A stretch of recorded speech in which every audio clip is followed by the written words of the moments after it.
Bismillahirrahmanirrahim. Assalamualaikum warahmatullahi wabarakatuh. Alhamdulillahirabbil alamin. Wabihi nasta'in ala umuri dunya waddin. Wa ala alihi wa sahbihi ajma'in, amma ba'du. Dewan juri yang saya takzimi, hadirin rahimakumullah. Seiring puji hanya milik Allah yang maha suci, senandung rindu yang tak pernah layu hanyalah milik Allah yang maha tahu. Segenap sanjung tertumbuh hanyalah milik Allah yang maha agung. Salawat beserta salamnya tidak pernah lupa kita curah limpahkan kepada junjungan kita, yakni Habibana wa Nabiyana Kanjeng Nabi Muhammad sallallahu alaihi wasallam. Dewan juri yang saya takzimi, hadirin rahimakumullah. Dalam kesempatan ini, saya ingin menyampaikan sebuah pidato yang berjudul Peran Pemuda di Zaman Milenial ini. Berbicara mengenai pemuda, pasti identik dengan masa muda. Masa yang hebat luar biasa, dikarenakan masa muda lah yang paling tepat. Masa yang paling kuat untuk senantiasa taat kepada Allah Sang Pemilik Nikmat. Hal ini seirama dengan pendapat salah seorang ulama tafsir Al-Quran, Syekh Abu Al-Fida Ismail bin Qadir. Beliau menyatakan dalam tafsirnya, Sya'ban wa huwa quwwatu ba'da ta'ab, bahwa masa muda adalah masa yang penuh dengan kekuatan setelah sebelumnya berada pada masa kelemahan. Sehingga pantaslah proklamator kita Bung Karno berkata, berikanlah kepadaku 10 orang pemuda, niscaya akan kita goncangkan dunia ini dengannya. Dewan juri yang saya takzimi, hadirin rahimakumullah. Masa muda merupakan nikmat dari Allah Subhanahu wa ta'ala, di mana kita sebagai pemuda dianugerahi bentuk fisik yang kuat, mata melihat dengan tepat, tangan dapat mengangkat benda yang berat, kaki masih berlari dengan cepat, wajah yang tampan dan cantik memikat. Maka gunakanlah wahai pemuda untuk senantiasa taat kepada Allah yang maha hebat.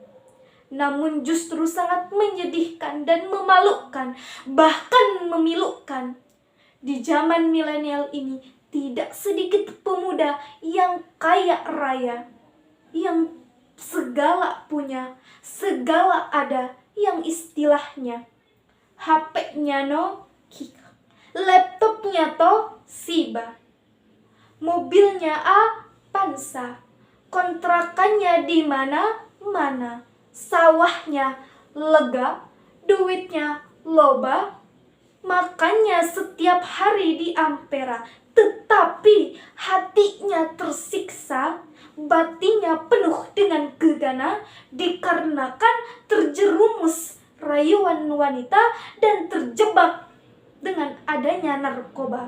Dan itu dikarenakan mereka melanggar aturan Allah yang maha kuasa. Dewan juri yang saya takzimi, hadirin rahimakumullah. Sebagai pemuda dan pemudi, pasti timbul dalam hati dan pikiran kita, bagaimana kita sebagai pemuda yang merupakan harapan bangsa dalam menghadapi dampak negatif dari era globalisasi di zaman milenial ini, sehingga kita terjauh dan terhindar dari narkoba dan lain sebagainya. Jawabannya, Imam Syala Al-Qutub dalam kitabnya memberikan solusi kepada kita atau Variatul Islam. Beliau yaitu dengan cara tarbiyatu fardiyah, bahwa kita sebagai pemuda harus senantiasa semangat dalam belajar ilmu pengetahuan. Sebagaimana sabda Rasul, "Thalabul ilmi faridatun ala kulli muslimin wal muslimat, yang artinya bahwa menuntut ilmu itu wajib bagi setiap orang laki-laki dan setiap orang perempuan. Oleh karena itu, marilah kita sebagai pemuda dan pemudi harus senantiasa semangat dalam belajar ilmu pengetahuan umum yang disertai dan didalami dengan ilmu pengetahuan agama. Terlebih, dalam memperingati hari ulang tahun negara yang ke-76 ini, kita sebagai pemuda dan pemudi harus menciptakan, harus mengawali semua ini dengan membawa perubahan di negara tercinta ini. Oleh karena itu, marilah kita harus menjadi seorang pemuda dan pemudi harapan bangsa dan agama yang berilmu, beriman, dan bertakwa yang akan membawa negara kita berjaya di zaman milenial ini, sehingga kita dapat menjadi orang atau pemuda yang pemudi yang berilmu, beriman, dan bertakwa disertai dengan akhlakul karimah, jauh dari narkoba dan dekat dengan rahmat Allah yang Maha Kuasa,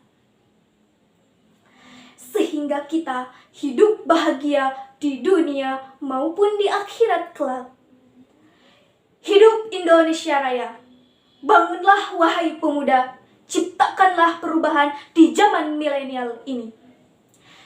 Hadirin yang Dewan Juri yang saya takzimi, hadirin rahimakumullah. Mungkin hanya itu yang dapat saya sampaikan. Mohon maaf bila ada kesalahan kata. Akhirul kata, hidup sendirian tanpa kekasih cukup sekian dan terima kasih. Wabillahi taufiq wal hidayah. Wassalamualaikum warahmatullahi wabarakatuh.